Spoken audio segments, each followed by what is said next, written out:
Welcome back everyone. बात करेंगे Canara bank share के बारे में। देखिए, कैनरा बैंक शेयर आज के ट्रेडिंग सेशन में हो गया कंसोलिडेट। अब इसके पीछे रीजन हम थोड़ा सा समझने की कोशिश करेंगे। तो मैंने एक वीडियो वैसे आपको बना के दिया था जिसमें हमने स्विंग ट्रेडिंग के बारे में डिस्कस किया हुआ है।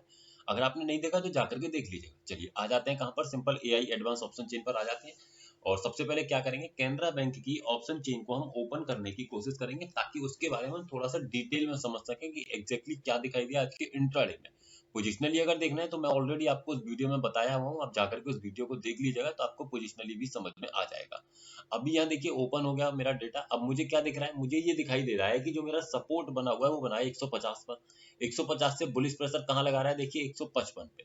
रेजिस्टेंस मुझे कहाँ दिखाई दे रहा है, 155 पे, और 155 से बुलिश प्रेशर है 160 पे। यानी कि दोनों तरफ से कोशिश क्या है स्टॉक को ऊपर लेकर के आने की। लेकिन चूंकि हाईएस्ट वॉल्यूम मेरा 155 पे बना हुआ है तो स्टॉक 155 के रिवर्सल वैल्यू 154.70 को प्रॉपर तरीके से रेस्पेक्ट करेगा। बॉटम में 153.70 यानी कि 154.70 से 153.70 की एक रेंज स्टॉक में हमें दिखाई दे रही है। इसको मैं यहाँ खींच लेता हूँ। देखिए सबसे पहले 154.70 पर एक लाइन में खींच लेता हूँ, 154.7 पर एक लाइन मैंने ये खींच दी, और एक नीचे की तरफ मैं लाइन ले लेता हूँ 153.7 पर। देखिए 153.7। अब चूंकि दोनों तरफ से बुलिश प्रेशर है ना, दोनों तरफ से बुलिश प्रेशर है, तो ऐसे केस में क्या रहेगा, ऐसे केस में स्टॉक में मोमेंटम रह सकता है, अपसाइड में चल सकता है, नीचे भी चल सकता है। चलिए 153.7। देखिए अब क्या है, स्टॉक ऐसे केस में बॉटम प्रॉपर लगाया है क्योंकि बॉटम से प्रेशर है, साथ ही साथ रेजिस्टेंस की तरफ भी प्रेशर है। तो आप देखेंगे इस वैल्यू को कंटिन्यूअसली अपसाइड में रहा है, कहां तक है, 156-30 तक। तो ऊपर जाने की क्षमता है उसके अंदर 160 के आसपास तक, लेकिन चूंकि प्रेशर यहाँ पर है तो वो थोड़ा बहुत ऊपर जाएगा फिर नीचे चला आएगा। लेकिन बॉटम की तरफ जहां प्रेशर है एग्जैक्टली देखिए 153.7 उसी लेवल को अपने उसने बनाया बॉटम।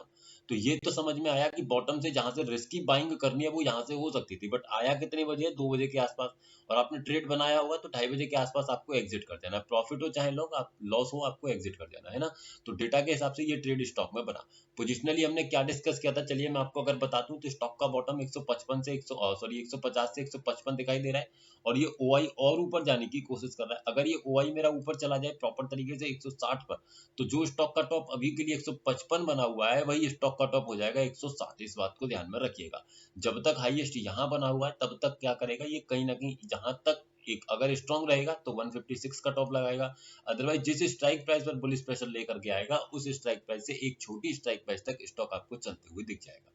तो वीडियो सिर्फ और सिर्फ एजुकेशनल पर्पज है सर, किसी भी तरीके की बाइंग सेलिंग होल्डिंग की सलाह नहीं दी जा रही है। अगर आप स्टॉक्स में इंट्राडे की ट्रेडिंग करते हैं तो हमारे इस व्हाट्सएप चैनल को ज्वाइन कर सकते हैं, लिंक आपको नीचे डिस्क्रिप्शन में मिल जाएगा। Thank you so much.